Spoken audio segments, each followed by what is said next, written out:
você vai ouvir agora uma palavra ministrada pelo pastor Gilberto Suzano. Que Deus te abençoe e que esta mensagem seja edificante em sua vida. Quero convidar os irmãos a abrirmos nossas Bíblias no livro de Atos dos Apóstolos, no capítulo 3, aonde leremos do versículo 1 ao versículo 10.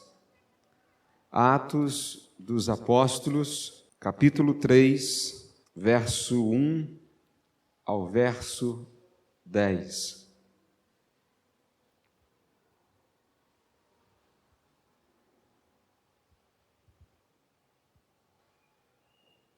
Quem achou pode dizer amém?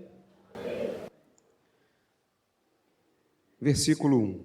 Pedro e João subiam ao templo na hora da oração, a nona. E aconteceu que um homem aleijado de nascença estava sendo carregado para a porta do templo chamada Formosa. Todos os dias o punham ali para pedir esmolas aos que entravam. Quando viu Pedro e João que iam entrando no templo, pediu-lhes uma esmola.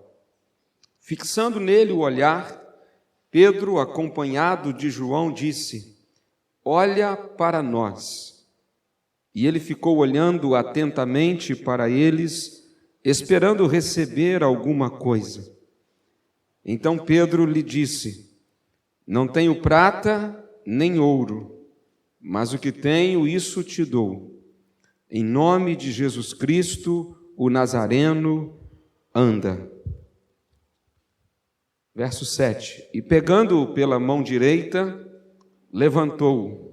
Imediatamente os pés e tornozelos do homem se firmaram. E ele, dando um salto, colocou-se em pé. Então começou a andar e entrou com eles no templo, andando, saltando e louvando a Deus.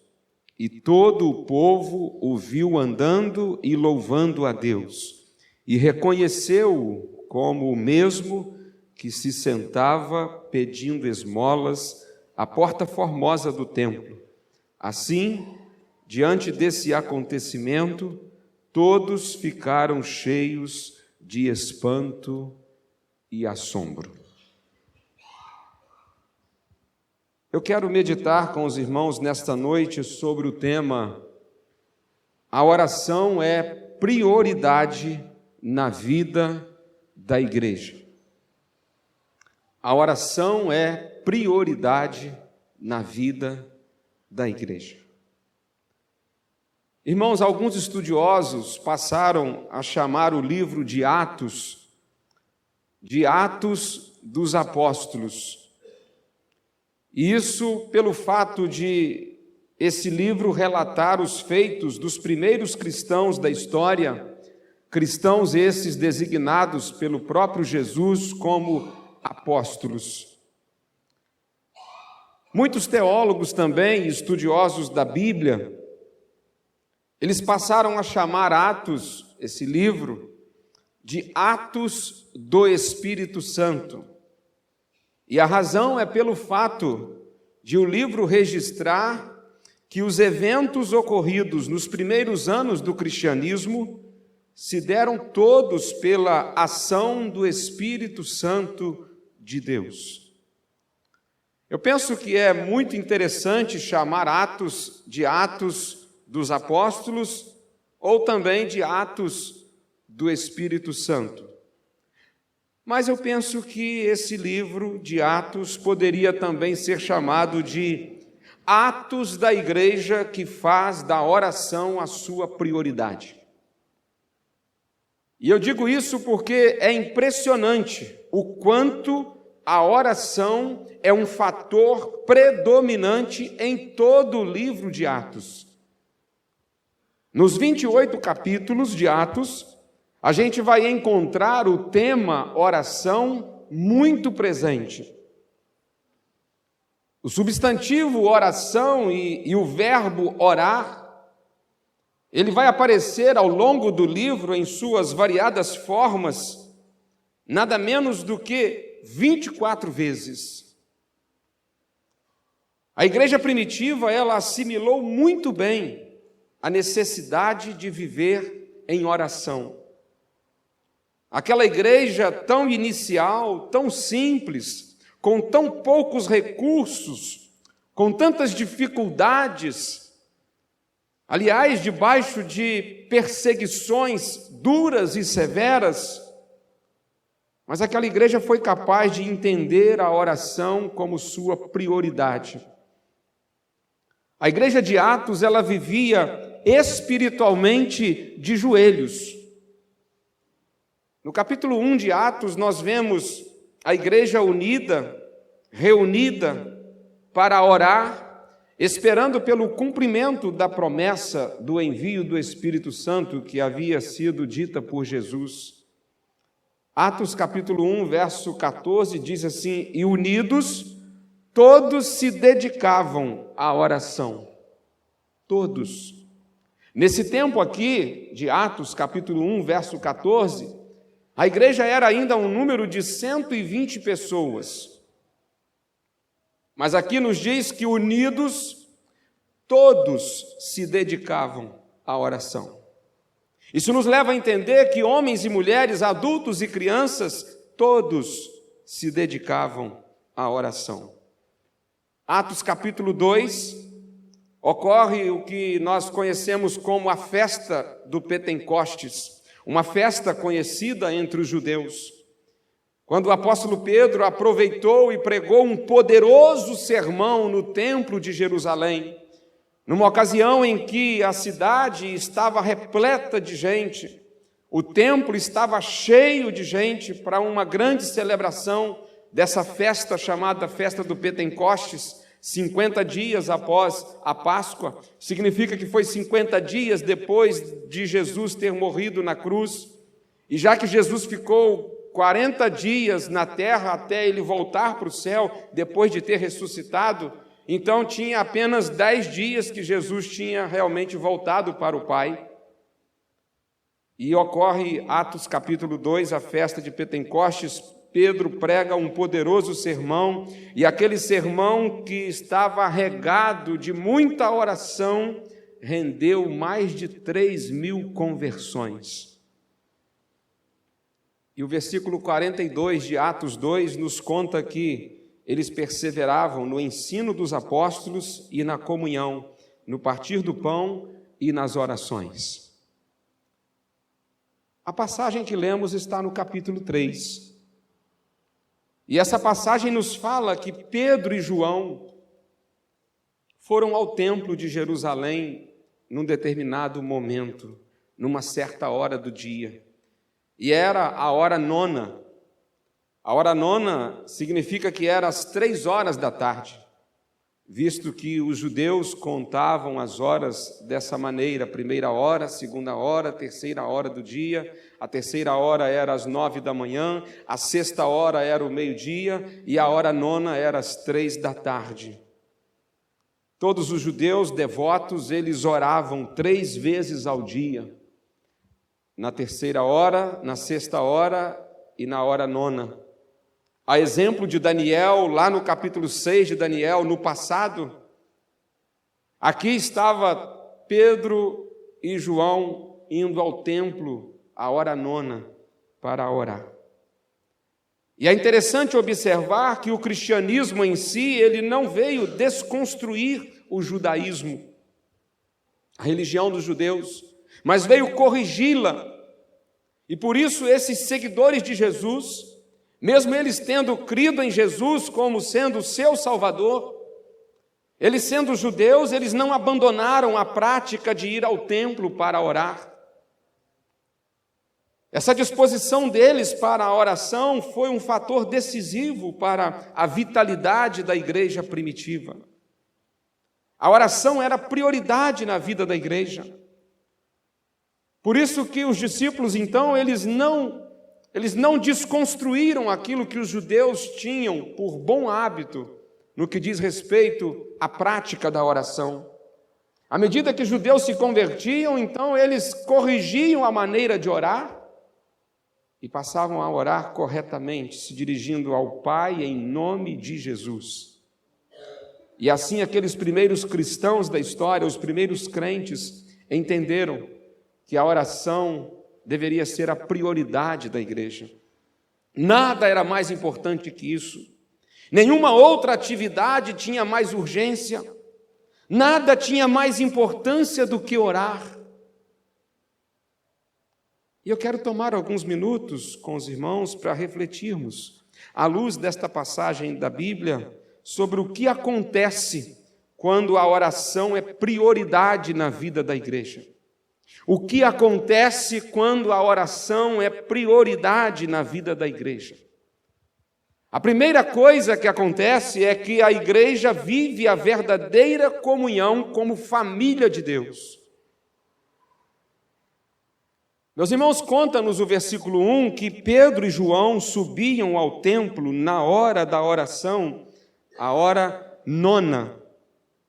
Se tem dois discípulos de Jesus que tinham nada a ver um com o outro, para fazerem alguma atividade no reino juntos, esses dois eram Pedro e João. Mas aqui estão esses dois discípulos juntos, subindo ao templo, na hora da oração, na hora nona. Pedro e João são duas ótimas referências da comunhão que havia na igreja primitiva em Atos. Sabe por quê? Porque não fosse simplesmente o fato de que eles eram no passado pescadores, esses dois homens, esses dois sujeitos tinham nada a ver um com o outro, a personalidade de ambos. Esses dois estavam subindo juntos para orar no templo às 3 da tarde. É interessante, meus irmãos, observar como Deus une pessoas tão diferentes pela causa de Cristo. Pedro, nas Escrituras, ele sempre nos parece ser uma pessoa bastante rude, bastante precipitada. Geralmente agia sem pensar. Em contrapartida, João foi seguramente o discípulo mais parecido com Jesus. O discípulo que mais se destacou dentre os 12. João sempre é visto como alguém mais calmo, tranquilo e amoroso. Nós sabemos que Pedro foi o discípulo que negou conhecer o Senhor Jesus 3 vezes. E isso com certeza lhe rendeu duras críticas feitas pelos demais discípulos. Mas Jesus perdoou Pedro. Jesus deu a Pedro uma nova chance.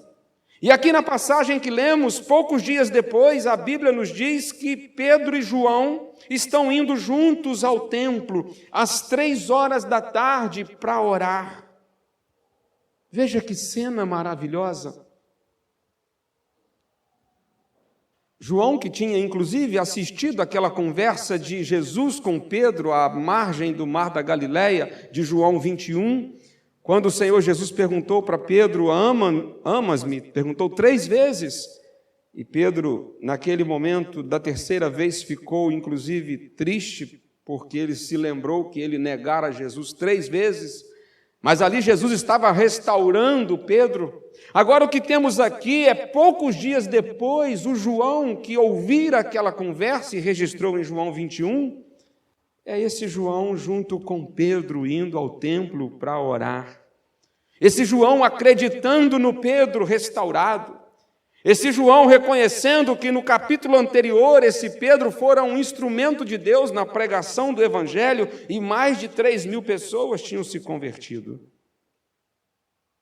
Que cena maravilhosa de Pedro e João subindo ao templo para orar. Esse é o resultado de uma igreja que ora. Esse é o resultado de uma igreja que faz da oração a sua prioridade. A comunhão entre os irmãos é simplesmente algo natural. A igreja que ora, a igreja que tem a oração como prioridade. A comunhão entre os irmãos na fé vai ser simplesmente o resultado dessa igreja que vive de joelhos. Em João 17, Jesus já havia orado pelos discípulos, inclusive pela comunhão entre eles. E Jesus ensinou eles a orarem por isso.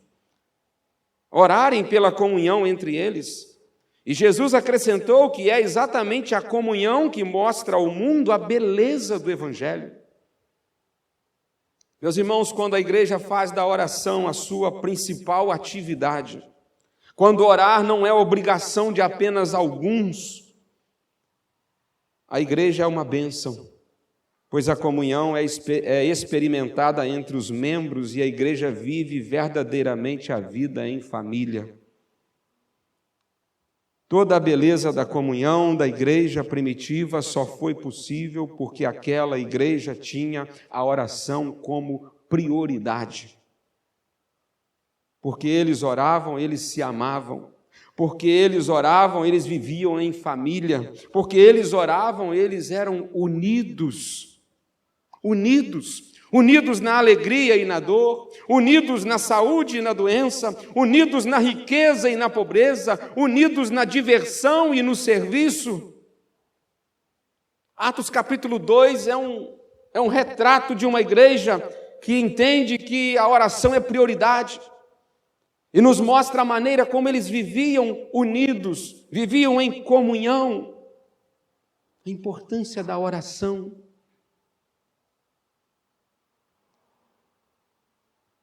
Há 10 anos atrás, quando eu vim para a Igreja Batista da SEAB, eu me lembro de que naquele processo de transição, em algumas conversas com o pastor Joraci, eu me lembro de que ele disse repetidas vezes a importância da oração.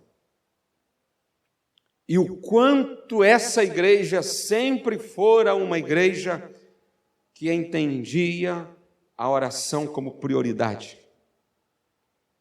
E ao ouvir as histórias de irmãos e irmãs, pessoas piedosas, pessoas tementes a Deus, pessoas inclusive que eu não conheci, mas conhecia as histórias, pessoas que atravessavam a cidade para ir de a casa de um ao outro para orar, pessoas que levantavam cedo, 5h30 da manhã para orar. A oração como prioridade. Tantos irmãos, tantas irmãs que fizeram história, na história da nossa igreja, como pessoas de oração, pessoas comprometidas com a oração. Irmãs como irmã Ana Tirado e seu esposo, irmãs como irmã Irene Minas, estava dentro da UTI para orar pela irmã Irene e ela estava bastante debilitada, e quando eu terminei de orar, ela, ainda que fragilizada, ela disse: pastor, e ela dizia para mim sempre que orava muito pela minha vida, ela disse: permita-me ainda orar pelo Senhor. E ali ela orou pela minha vida. Naquele leito, quando para a maioria de nós, às vezes, é o momento de receber uma oração, ela ainda que fragilizada, mas eu quero orar. Porque nós podemos estar privados de vir ao templo, mas nunca estaremos privados da oração.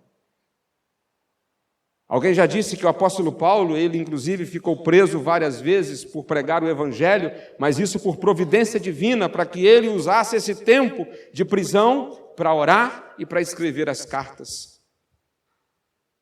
E quando Paulo estava preso, estava privado de estar na comunhão dos irmãos, impossibilitado, mas ele não estava impossibilitado de orar.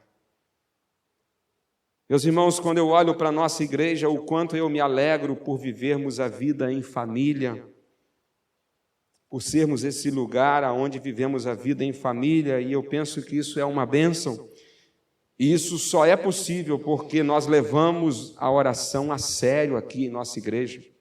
Todos os anos a gente tem pelo menos uma campanha onde nós somos, durante um período de 30 ou 40 dias, nós somos lembrados, somos ensinados novamente sobre a importância da oração na nossa vida. No meu planejamento de mensagens, todo ano eu encaixo que nós temos durante pelo menos um mês ou 40 dias, nós precisamos estudar sobre oração. para a gente não perder de vista a nossa prioridade. Sabe que eu confesso para os irmãos que às vezes é de dar tristeza, que tem gente que parece que quando a gente entra num período desse assim, isso não faz a menor diferença. Quem perde com isso? Quem perde com isso é quem não entende que a oração é uma prioridade na nossa vida. Nós somos frequentemente lembrados e desafiados a desenvolvermos uma vida efetiva e poderosa de oração. A nossa comunhão como igreja depende da intensidade da nossa vida de oração. Nenhuma igreja terá comunhão maior do que o tanto de seu investimento em oração. Irmãos, vamos orar mais. E à medida que orarmos mais, nós viveremos ainda mais a vida em família, a família de Deus. Precisamos, sim, dar mais prioridade à oração. E à medida em que orarmos mais, a nossa comunhão será maior. Orarmos mais. Nós estamos precisando vir para a casa do Senhor, esse lugar chamado também de casa de oração, para a gente orar. E vamos passar a ter alguns cultos, algumas quartas-feiras, e eu penso que a gente precisa continuar estudando mais a Bíblia e continuarmos aprendendo mais. Mas, meus irmãos, a gente precisa também orar mais. E eu convoco todos, então, para na próxima quarta-feira nós vamos ter um culto apenas de oração. Mas um culto apenas de oração não é um culto apenas, é um culto poderoso. Virmos aqui simplesmente para orar não é simplesmente. É virmos aqui para fazer o que é mais importante, o que é prioritário. O que é prioridade, orar. Chegarmos aqui e passarmos 1 hora e meia, ou até mais que isso, só orando, nós teremos feito aquilo que é o mais importante. Quando a oração é prioridade na vida da igreja, meus irmãos, com certeza a igreja vive a verdadeira comunhão como família de Deus, e esse texto nos mostra isso. Em segundo lugar, quando a oração é prioridade na vida da igreja, a igreja tem Jesus como a maior e a principal atração. Olha o que nos conta o verso 2 desse texto que lemos. E aconteceu que um homem aleijado de nascença estava sendo carregado para a porta do templo chamada Formosa. Todos os dias o punham ali para pedir esmolas aos que entravam.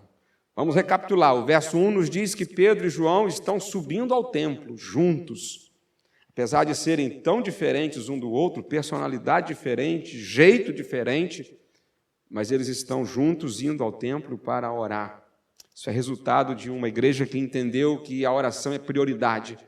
O verso 2, então, nos conta que quando eles estão chegando no templo, eles se deparam com um homem aleijado de nascença que estava sendo carregado para a porta do templo, chamada Formosa. Vamos nos situar, então. O templo de Jerusalém tinha uma porta enorme, uma porta que, de acordo com alguns estudiosos, uma porta que tinha 25 metros de altura por 20 metros de largura. Essa porta tinha 3 apelidos ou nomes. E o primeiro nome, ao que está aqui, é o nome de Porta Formosa, porque era uma porta muito bonita, era uma porta atraente, as pessoas gostavam de tirar fotos do lado daquela porta, as pessoas gostavam de fazer selfie para postar, tirada do lado da Porta Formosa. Uma porta bacana, não é uma porta qualquer.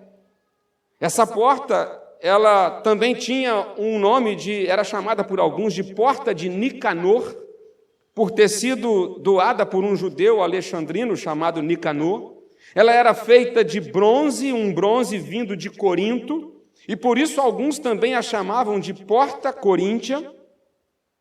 E de acordo com a história, eram necessários nada menos do que 20 homens para abrir e fechar essa Porta Formosa. E ali naquela porta era colocado todos os dias um homem aleijado de nascença. Capítulo 4 nos conta que esse homem tinha cerca de 40 anos. Era jovem como eu. 40 anos. E esse homem, o verso 3, nos conta que quando ele viu Pedro e João, que iam entrando no templo, o que ele faz? Ele faz aquilo que ele sabia fazer de melhor. Ele estende as mãos pedindo uma esmola. Ele agiu normalmente, da maneira como ele fazia sempre. Estendeu as mãos pedindo uma esmola. Mas veja a atitude de Pedro e João. Diz o verso 4 que, fixando nele o olhar, Pedro, acompanhado de João, disse para ele: olha para nós. Olha para nós. E diz o verso 5 que ele ficou olhando atentamente para eles, com a cara de tipo assim, né? Será quanto eu vou receber de esmola desses? Ficou esperando receber alguma coisa. Esperando receber alguma coisa. Não sabemos quanto tempo ele ficou esperando. Nós podemos imaginar que o olhar daquele aleijado era, até aquele dia, um olhar de desânimo, um olhar de fracasso, um olhar de derrota, um olhar de desesperança, um olhar de sofrimento. Mas quando Pedro e João disseram para ele: olha para nós, Pedro e João estavam atraindo a atenção daquele homem, não para eles próprios, mas para a presença de Jesus na vida deles. Pedro e João eram autênticos seguidores de Jesus. A vida deles tinha semelhanças com a vida de Jesus. No capítulo 4 de Atos, que é um desenrolar dessa passagem do capítulo 3, a gente vai ler que as autoridades religiosas, depois dessa cura, eles reconheceram que Pedro e João eram pessoas sob influência de Jesus, que eles tinham estado com Jesus. Por isso, então, que quando Pedro e João convidam este homem, olha para nós, o que eles estavam querendo dizer: olha, veja em nós, se você vê alguma coisa diferente em nós do que das demais pessoas que têm passado por aqui até agora e que têm sido alvo do pedido de esmola de você. Olha para nós. Veja se você vê alguma diferença em nós. Veja se nós podemos fazer algo mais por você. Meus irmãos, que autoridade Pedro e João tiveram, que testemunho esses dois homens tiveram. E o verso 6 nos conta que então Pedro lhe disse: não tenho prata nem ouro, mas o que tenho, isso te dou. Em nome de Jesus Cristo, o Nazareno, anda. Quando a igreja tem a oração como prioridade, a igreja não precisa ficar inventando coisas para atrair as pessoas. O que atrai as pessoas, meus irmãos, para o Evangelho, não é o luxo nem o conforto de um templo. O que atrai gente para o Evangelho não é uma boa música, não é um bom teatro, não são os musicais, não são as cantatas, não são os eventos, não são as festas, não são os altos de Natal, nem os altos de Páscoa. Quando a oração é prioridade na vida da igreja, Jesus é a maior atração. Jesus é a principal atração, porque Jesus é a razão de tudo. Por isso que nós somos tantas vezes desafiados a viver como Jesus. Por isso que devemos dizer como Paulo: vivo não mais eu, mas Cristo vive em mim. Precisamos viver como Jesus. Porque é a presença de Jesus em nós a principal maneira de atrair as pessoas para a igreja. Meus irmãos, quem vai para uma igreja atraído por um bom evento que ele tenha ido visitar apenas, essa pessoa não vai ficar na igreja há muito tempo. Porque ela é alguém levada por eventos. E quem é andado, quem é carregado por evento, fica de vento em vento. Apenas Jesus realmente é a atração verdadeira para alguém vir para o Evangelho? É a presença de Jesus em nós, a principal maneira de atrair as pessoas para a igreja. São as virtudes de Jesus em nossa vida que vai chamar a atenção das pessoas.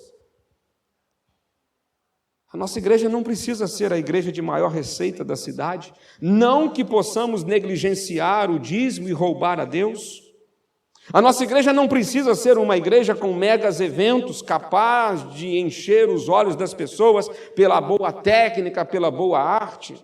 Não. Um cristão chamado Eduard Bontes, que escreveu 11 livros, e os 11 livros que escreveu foi todos a respeito da oração. Ele disse que o que a igreja hoje necessita não é de novos métodos, mas de mais homens e mulheres a quem o Espírito Santo possa usar, crentes de oração, crentes poderosos na oração. O Espírito Santo não unge métodos, escreveu ele, mas homens e mulheres de oração. Quando a oração é a prioridade na vida da igreja, meus irmãos, eu não tenho dúvida alguma de que a igreja tem Jesus como a maior e a principal atração. A gente não precisa ficar inventando moda para poder atrair as pessoas para Jesus. Quando a oração é prioridade na vida da igreja, Jesus é a maior e a principal atração, seja nas reuniões aqui no templo, seja nas reuniões nas casas. Por isso que Pedro e João diz para aquele moço: olhe para nós. Veja se há em nós alguma diferença de tudo que você já viu passar por aqui até hoje. Olhe para nós. O que a gente precisa simplesmente é viver o Evangelho e dizer para o mundo assim: olha para nós. Veja se tem alguma coisa de diferente na minha vida. Olha para nós. Olha para a nossa vida. Olha para o nosso jeito de ser. Olha para a minha maneira de ser um esposo, de ser uma esposa. Olhe para a minha maneira de ser um pai, de ser uma mãe. Olhe para a minha maneira de ser um aluno lá na escola, na faculdade. Olha para nós. Olha para nós. Quando a oração é prioridade na vida da igreja, a igreja tem autoridade para dizer ao mundo: olha para nós. Olha para a nossa vida. E veja se somos, de fato, parecidos com Jesus. Somos mais parecidos com Jesus, e isso está muito relacionado com a maneira como nós oramos, como nós entendemos a oração como prioridade em nossa vida. Você vai em Atos capítulo 6, aí vem aquela questão lá em que o ministério de assistência social da igreja lá de Atos encontra algumas dificuldades. E aí é instituído, então, o ministério diaconal, não é? E por que foi necessário, então, acertar logo aqueles problemas que estavam acontecendo de Atos 6? Porque a igreja não podia perder tempo com picuinhas.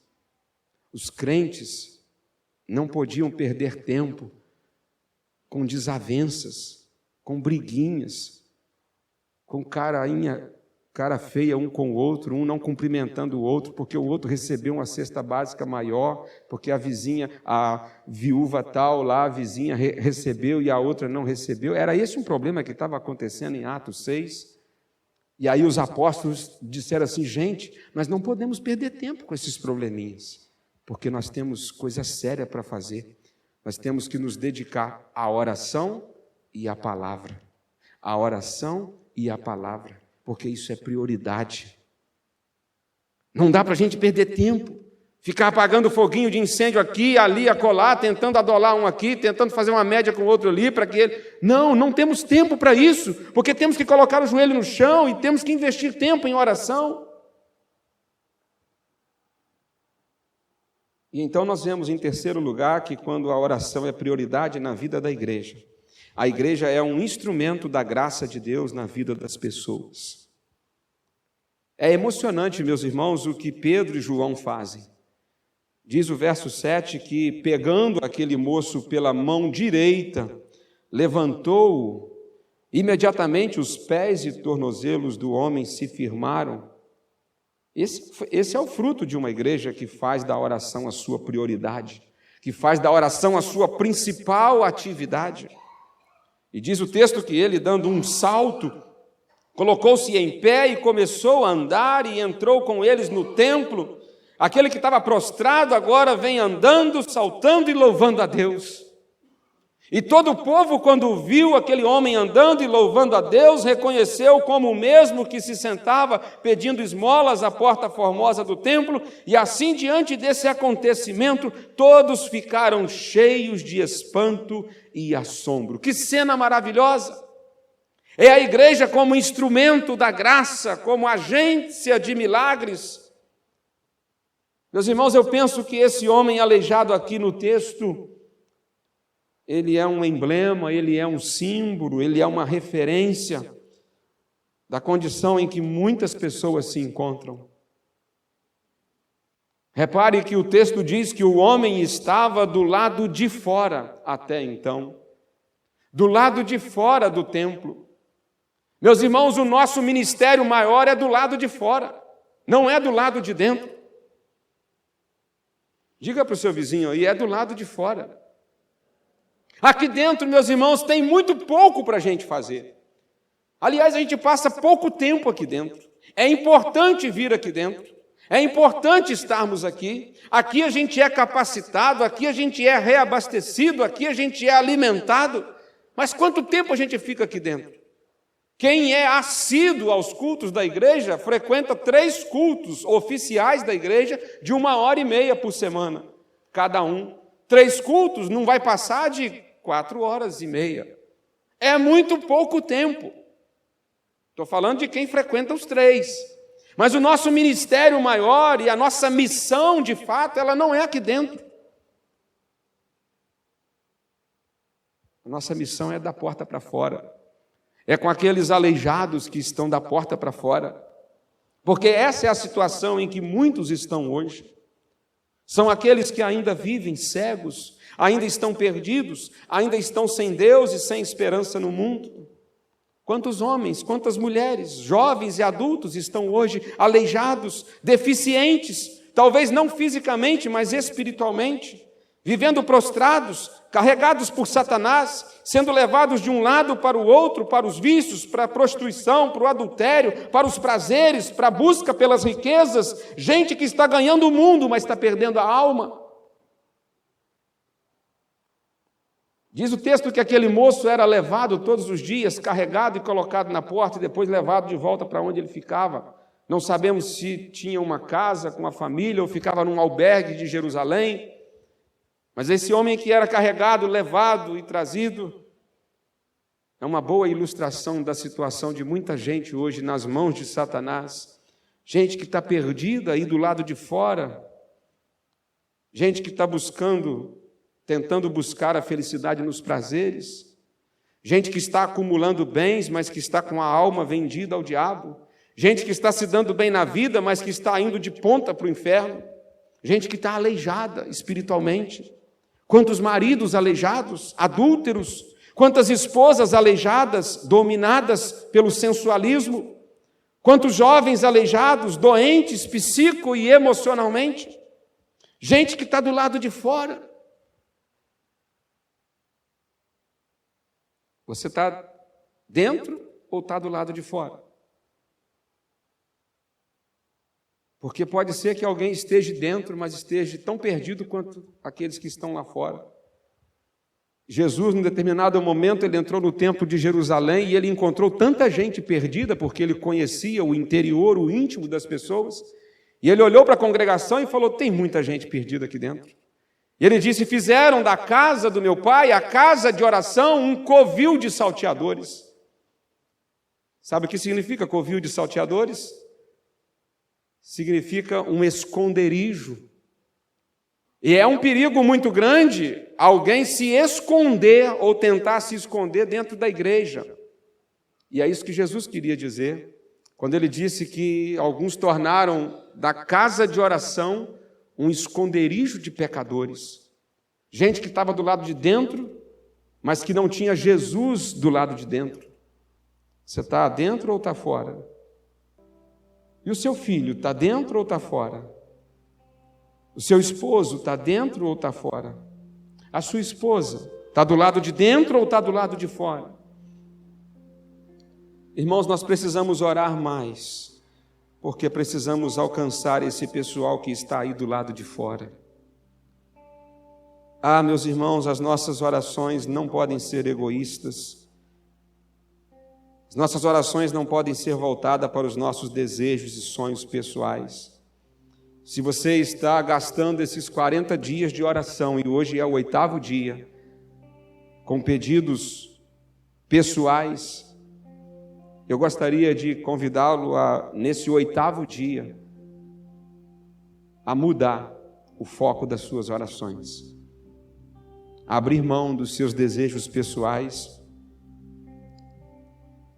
e usar os 32 dias que ainda nos faltam para orar pela salvação de vidas, para aqueles que estão ainda do lado de fora.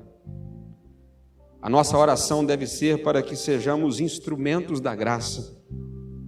Vamos orar mais, precisamos orar muito mais. Um dos pastores batistas da história que se destacou como um dos maiores pregadores da história, Charles Spurgeon, ele dizia o seguinte: em geral, jamais veremos muita melhoria em nossas igrejas enquanto a reunião de oração não ocupar o lugar mais elevado na estima dos crentes. A gente tem que parar, meus irmãos, com esse negócio de ser crente Nicodemos. Você sabe como é o crente Nicodemos? Crente Nicodemos é o crente que só procura Jesus de noite e no domingo de noite. Temos que procurar Jesus no domingo de manhã também. Temos que procurá-lo no meio da semana também. Temos que orar mais. As reuniões de oração, na maioria das igrejas, está no CTI. São as menos frequentadas. 50 anos atrás era diferente. Mas hoje, lamentavelmente, nós perdemos o desejo pela oração. A oração não tem sido prioridade. A oração não tem sido o principal na nossa vida em muitos momentos. Deus é soberano e faz todas as coisas conforme o conselho da sua vontade. Todavia, sendo Ele soberano, Ele escolheu agir em resposta às orações do seu povo. Não há nenhuma força mais poderosa na terra do que a oração, pois a palavra de Deus diz que a oração de um justo pode muito em seus efeitos. Pela oração a igreja é fortalecida, pela oração a igreja é cheia do Espírito Santo, pela oração a igreja alcança e avança mais na obra missionária. A igreja avança muito mais rápido quando ela caminha de joelhos. Não há igreja fervorosa que não tenha a oração como prioridade. No livro de Atos nós encontramos a igreja orando mais do que qualquer outra coisa. Pastor Jim Cymbala é pastor de uma igreja nos Estados Unidos, em Nova York, e ele nos adverte, a nós pastores, que quando estivermos diante do tribunal de Cristo, lembrou ele, Deus não nos perguntará sobre o tamanho da nossa igreja, mas afirmou ele, Deus nos perguntará o quanto nós ensinamos a igreja a orar. A orar. Nenhum discípulo chegou para Jesus e pediu, Jesus, ensina a gente melhorar aqui na nossa área musical. Jesus, ensina a gente a tocar um violão. Jesus, ensina a gente a pregar. Jesus, ensina a gente a ser um expositor do Antigo Testamento, para a gente ensinar a Bíblia para as pessoas. Jesus, nos ensine como começar uma conversa evangelística. Não, você não vai encontrar em lugar algum nos evangelhos algum discípulo chegando para Jesus e pedindo a ele, nos ensina como é que expulsa demônio, nos ensina como é que cura, como é que faz isso e aquilo. Você não vai encontrar nenhum discípulo pedindo a Jesus para ensinar a fazer uma outra coisa que não seja a oração. Um dia eles chegam para Jesus e diz, Senhor, ensina-nos a orar. Ensina-nos a orar. E aí o Senhor Jesus diz para eles, faz o seguinte: quando orares, entra no teu quarto, fecha a porta e fala com o teu pai que está em secreto e ele vai ouvi-lo. A igreja de Atos, na verdade, ela não tinha mais tempo de oração, ela vivia em oração. Você e eu podemos ser aqueles que Deus vai usar para mobilizar a nossa igreja a orar. De que maneira prática você pode mobilizar outros para orar esta semana? Talvez ligando para alguém dizendo: olha, eu posso dar uma passadinha na sua casa daqui meia hora? Queria orar com você. Vamos orar pela nossa igreja, vamos orar pelos nossos pastores, vamos orar pelas nossas famílias, vamos orar por conversões. Talvez ligar para alguém que está no trabalho e dizer: eu posso passar aí no seu trabalho? Você tem um intervalo que eu possa passar aí para a gente simplesmente orar? Rapidamente oraremos, vamos estar juntos. Que hora a gente pode se encontrar lá na igreja, no templo, numa sala lá? Chega aqui, chama o zelador, fala: queríamos ir para uma sala orar. Viemos aqui um grupo de 3 adolescentes, queremos orar. Meus irmãos, quando isso começar a acontecer, eu não tenho dúvida alguma de que a comunhão da nossa igreja vai aumentar. Eu não tenho dúvida alguma de que a gente vai atrair mais pessoas para Jesus. Eu não tenho dúvida alguma de que nós seremos mais instrumentos da graça do que já temos sido. De que maneira prática você pode mobilizar outros para orar esta semana? Reúna sua família, ore com a sua família. Vamos orar para que esse movimento de oração comece em nós, em nossa vida diária de intimidade com o Senhor. Vamos orar. Fique de pé se você puder. Nós vamos cantar uma canção nesta hora, e esta canção diz: simplesmente te adorar. É isso que nós queremos, adorar o nosso Deus, e não há maneira mais profunda de adorarmos a Deus que não seja por meio da oração. Eu não tenho dúvida de que os momentos mais íntimos de adoração são os momentos que nós passamos em oração, falando com o nosso Deus, conversando com Ele e ouvindo Ele, porque Deus também fala conosco enquanto oramos. Louvemos ao Senhor, e depois disso eu quero orar com os irmãos mais uma vez.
Simplesmente te adorar,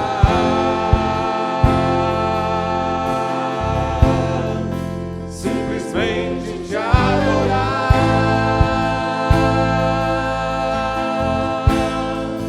Os meus olhos são para te olhar, o meu coração para te amar. Meu maior desejo hoje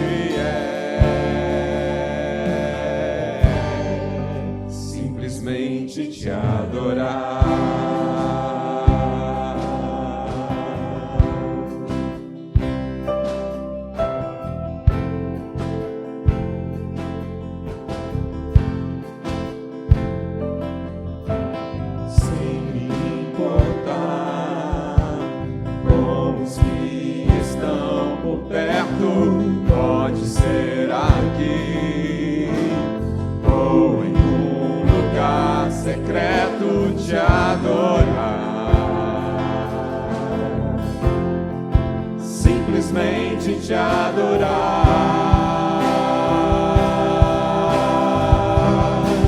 simplesmente te adorar,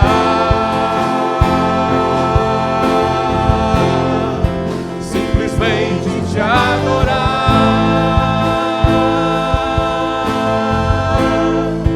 Os meus olhos são pra te olhar, o meu coração pra te amar. Meu maior desejo hoje é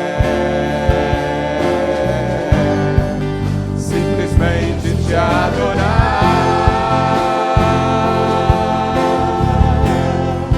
simplesmente te adorar. Os meus olhos são pra te olhar, o meu coração pra te amar. Meu maior desejo hoje é simplesmente te adorar. Eu quero fazer um convite nesta hora, e o convite é para você que tem um familiar seu, um amigo seu que ainda está do lado de fora da porta. Eu quero convidá-lo a sair do seu lugar, se você deseja ser um intercessor e deseja orar por essa pessoa querida sua que ainda está do lado de fora, não está do lado de dentro. Mas se você quer interceder por essa pessoa, saia do seu lugar, venha aqui ao altar do Senhor, para que a gente possa orar pedindo ao Senhor por essa vida preciosa. Talvez seja um filho, talvez seja um pai, uma mãe, talvez seja um irmão, quem sabe um amigo, um colega de infância, ainda está do lado de fora, espiritualmente falando, ainda é alguém que está aleijado. Satanás tem carregado essa pessoa talvez de um lado para o outro, dia após dia, tem levado essa pessoa buscando a felicidade em tantos lugares, às vezes buscando a felicidade nos prazeres desse mundo, às vezes tentando buscar a felicidade nos bares, às vezes tentando buscar a felicidade até mesmo no trabalho. Gente que está do lado de fora, mas que nós precisamos clamar por essas pessoas. Nós precisamos ser instrumentos da graça na vida dessas pessoas. Talvez seja um avô, uma avó, talvez seja um neto, talvez seja alguém que um dia já esteve aqui dentro, já até veio em algum momento, mas por alguma razão não está mais, por alguma razão se foi. Ah, Senhor, nós estamos na Tua presença nesta noite. Pai, nós estamos entendendo que a oração é a prioridade na vida da nossa igreja, porque a oração é a prioridade na nossa vida, Senhor Deus. Da mesma maneira que nós precisamos do ar, ó Deus, para existirmos, precisamos de respiração, nós precisamos de orar, nós precisamos falar contigo, nós precisamos, Pai, diariamente ter uma vida de oração, nós precisamos vir mais à Tua casa para a gente orar. Ó Senhor, restaura em nós a paixão pelo culto de oração. Ó Pai, que as quartas-feiras ou outros momentos mais, nesse período de 40 dias, nós queremos ter alguns momentos específicos para estarmos aqui orando.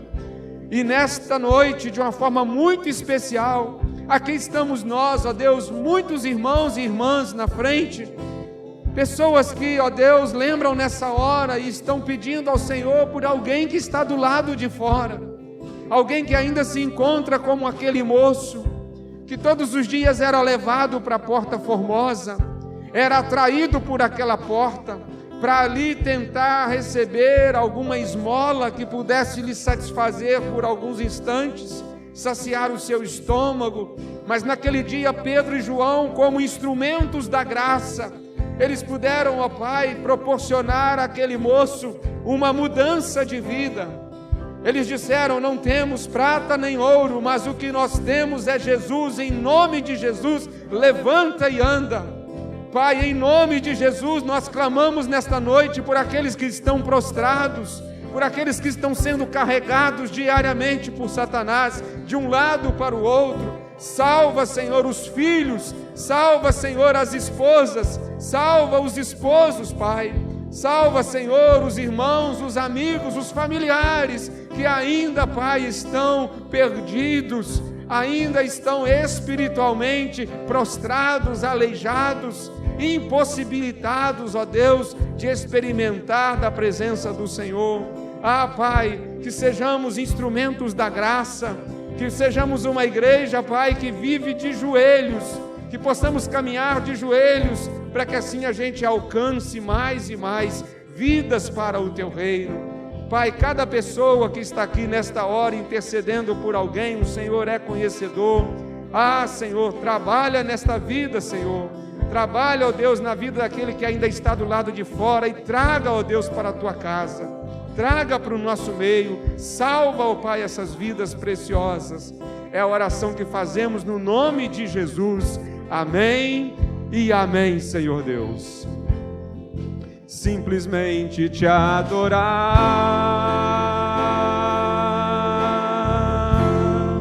simplesmente te adorar.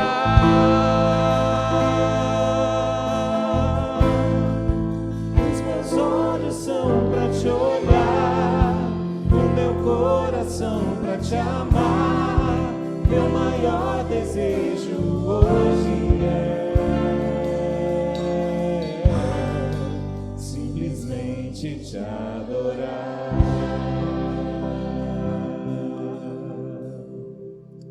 Que a oração seja a prioridade na vida da nossa igreja. Amém? Que Deus te abençoe e tenha uma boa semana. Em nome de Jesus. Amém.